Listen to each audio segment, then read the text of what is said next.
My parents divorced when I, nearly adult male, was 5. I'm not sure why. Part of me has always figured Dad cheated on Mum because he was with someone suspiciously fast afterward, like that same month fast, but my mum never spoke about it.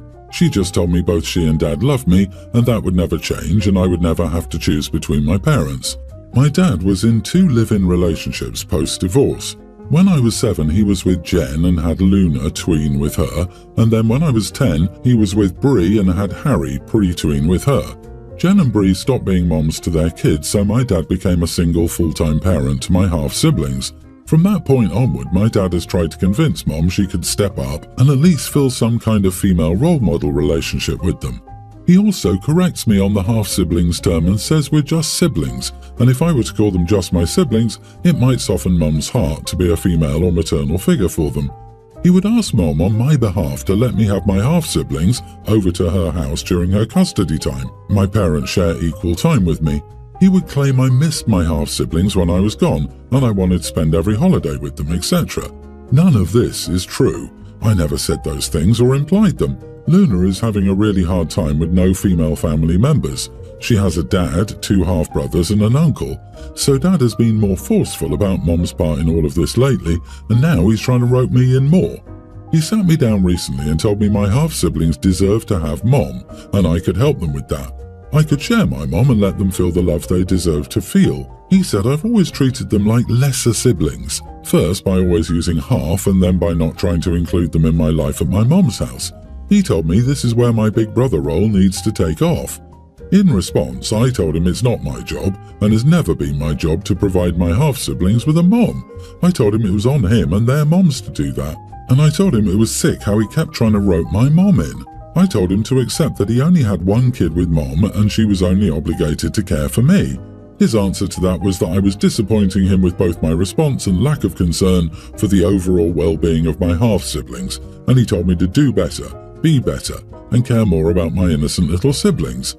I told Mom about it and she tore Dad a new one for putting this on me. She told me I was not wrong in what I said to him, but my uncle also said I could have more compassion for my innocent half-siblings. Am I the idiot? OMG, not the idiot. You or your mother have no obligation to provide a mom to your half-siblings. Your father is a moron to think his first wife needs to mother his next 2 children with other women. Your uncle's opinion is irrelevant. Let me take a wild guess. This uncle is your dad's brother. Shaking my head. None of this is on you. Your dad just wants time away from his kids, so if he can palm them off to your mum and find a 4th woman to have a kid with, yikes.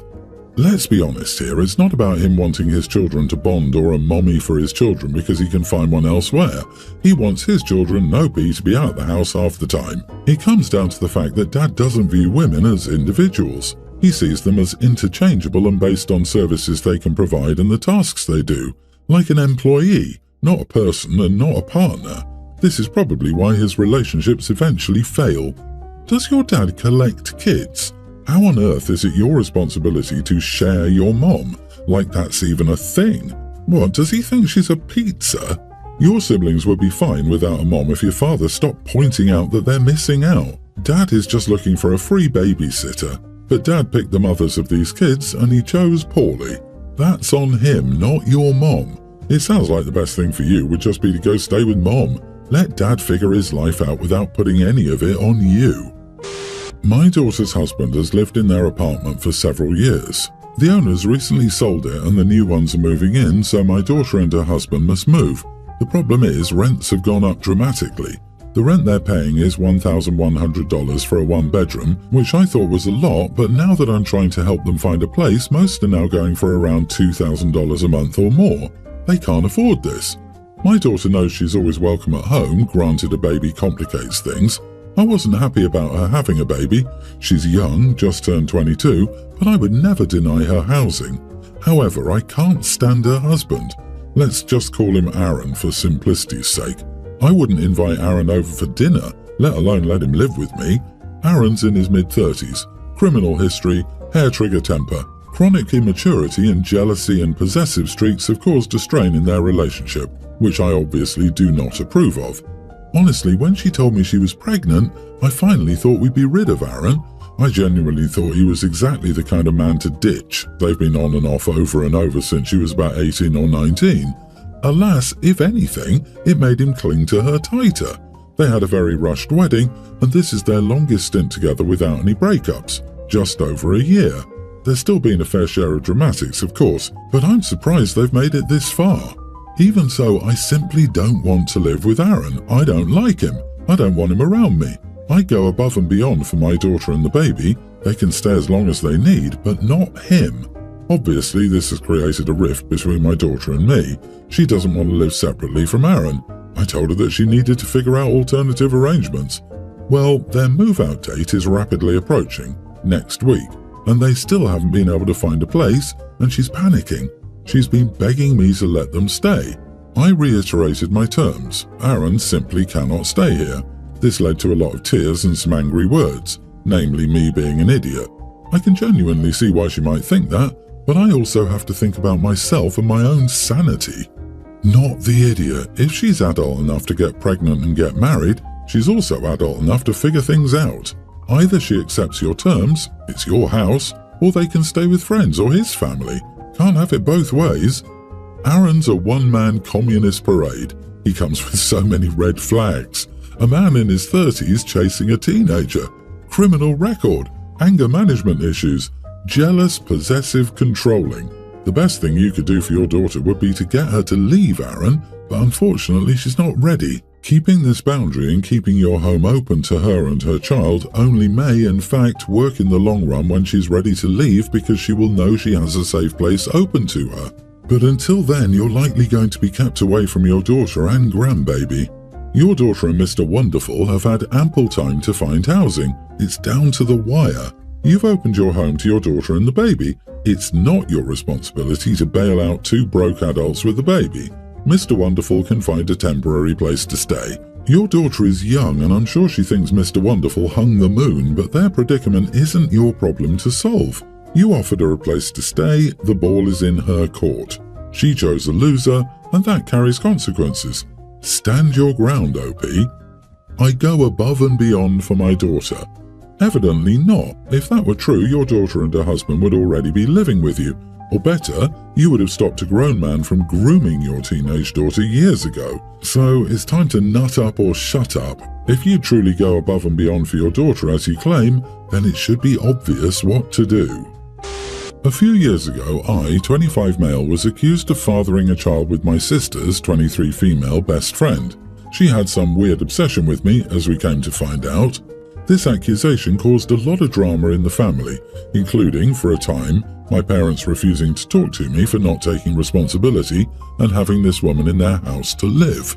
My stepsister, 26, did something I would never recommend anyone do, but I'm so glad that it worked out for me.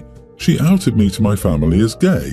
My stepsister has been my BFF since we were 5 and before our parents were together, so she knows everything about me and was only one of 2 people to know. She did this out of frustration for how they treated me. Still, unfortunately, they thought it was a last-ditch effort to save face until my great-grandma, the only other person to know, barreled in, telling everyone off for their BS and whipping them back into order. After all that, we found out that my sister was in on this weird thing with her friend to baby-trap me so her friend could be with me and they could be sisters. The rest of the family disowned her for causing all that. Since then, my parents have been on thin ice but have actually been very apologetic, and honestly, I feel like they overly favour me to make up for all that. My sister has made contact with our parents wanting to be part of the family again. My parents gave me the option of letting her or not. I didn't take any of the options and told them to decide for themselves, but I did lay down the fact that I would no longer be a part of their lives if they let her back into the family. Am I the idiot for making my parents not welcome my sister back into the family? Edit, my sister's friend didn't know I was gay. The only people who knew were my stepsister, 26, my great-grandma. My other sister, 23, and her friend didn't know. I brought up paternity tests a lot, but at the time my family saw it as a desperate lie. Plus, I couldn't really force it unless I had money to petition a DNA test from the courts. I think my parents gave me the choice out of guilt for what happened. I can't be certain. Sister hasn't apologised, that's what bothers me so much. Yeah, not the idiot. Sis threw you under a very big bus for a very childish and selfish reason and was willing to let you pay whatever price came to you while she kept her mouth shut and got what she wanted. You're entirely in the right to say you're not going to have anything to do with her and anyone who accepts her over a stunt like that. She chose when she tried to commit paternity fraud on you. That is really weird behaviour, and I truly hope for their sake that she's gotten help and is now stable. I truly am not sure I'd let someone who did something like that move into my house, especially if I hadn't been in contact with them in a while, even if it was my child. You're perfectly within your right to cut contact. Not sure an ultimatum will do any good, but you need to protect your sanity. Sorry you've been put in this position. I, 26 female, am getting married next year. I have a niece who is a pre-tween, we'll call her Jess, and my partner has a niece who's 5, we'll call her Ava. Jess is painfully shy. She's cried through every school function she's been in, hates having her photo taken, and takes a long time to warm up to people. So when we picked our flower girl, the obvious choice was Ava, and that seemed fine until a few weeks ago. Now Jess is becoming jealous. Ava was practicing the other day and she tried to rip the basket out of her hands and we had to separate them. She keeps complaining about Ava getting a dress with a bow, calling her a stupid baby. Jess's mother is mad at me now, saying that I shouldn't have based my decision on Jess's previous actions and that I should let her be my flower girl because she wants to be one so very bad. When I said that I wasn't changing my mind so close to the wedding, she said that my favoritism was showing. I'm not trying to play favorites, I just thought Jess would be miserable in that situation. I had no idea that this would be such a big deal. Am I the idiot for my choice of flower girl? Edit, Jess's mom said that she doesn't have to apologise to Ava for being physical because these are big feelings for a little girl. You are the idiot. Have some sympathy for the child. I tell her she can also be a flower girl if she wants to. She can have a pretty dress with a bow and she can walk down the aisle with Ava. And if she freaks out when it's time to actually walk, tell her it's fine, she doesn't have to do it and she can have a seat. I mean, she's just a little kid. If the only reason you didn't pick her is because you thought she wouldn't want to do it, at least give her the opportunity. I disagree. She's old enough to know that a tantrum is not how you get what you want and that behaviour should not be rewarded. Jess is calling the other girl names and throwing fits. Imagine dealing with that on top of everything else on the wedding day. The mom certainly doesn't sound like she has any control over her child, so there's no reason to think it would be any different the day of. Not the idiot. Your wedding is just that. Yours. You made a choice on who you'd like to be the flower girl, and Jess's mom needs to teach her to keep her hands off Ava and not throw fits when things don't go her way. Jess's mom can get bent. Her precious angel is being a little idiot, and based on their behaviour, I'd be nervous about them even attending my wedding. Seriously, I would assign someone to keep an eye on them and be prepared to remove them if there's any disruption. My mom, 64, is polite and generally keeps a distance from my wife, 26. My wife has trouble with social interaction and they get off to a horrible start. My wife, I'm going to call her Lily, was in foster care and never had a parental figure, and she went hard into trying to become my mom's kid. I think it would have happened if my wife had let the relationship grow naturally, but she didn't take any of my warnings and bulldoze what my mom wanted. A few examples. She kept calling her mum even after she told her multiple times to call her by her name. Lily would make her uncomfortable, especially when she asked my mom personal questions or went way too deep. I've talked to her so many times, but she doesn't stop. The family has taken their concerns with me and have told her to stop. The big turning point was when my mom and her daughters, my sisters, went to visit a deceased family member. It's a tradition between the three of them. Well, Lily heard about it and went. It went very poorly and my sister disliked Lily now too. We're invited to events and are still in the family, but the women of the family keep their distance. There's a girls' trip coming and she wasn't invited. This made my wife very upset and was ranting. I had enough when Lily said she was her kid. I snapped and told her my mother would never be her mom and you need to stop. She ended up crying and now I feel guilty. I just don't know how to get it through her head that she needs to stop. I've talked with her so many times and she's already in therapy. I see both sides of the story here. I feel so sad for your wife, but also for your family. I can imagine your wife thinking for a long while that once she gets married, she'd finally have parents. It was her last chance to get some in her mind, I'm sure. Unfortunately, that's not always how life works, and I don't think you were the idiot for saying what you said. It's good that you did. she can finally realize that they'll never accept her as their own. Hopefully she'll stop trying so hard. My heart goes out to her though. Sure does sound like the therapy isn't working. I'm sure you could have told her what you did gentler, but I'm still going not the idiot. It sounds like she's been warned and told so many times. At what point does she take responsibility for her actions? Your family is enforcing boundaries.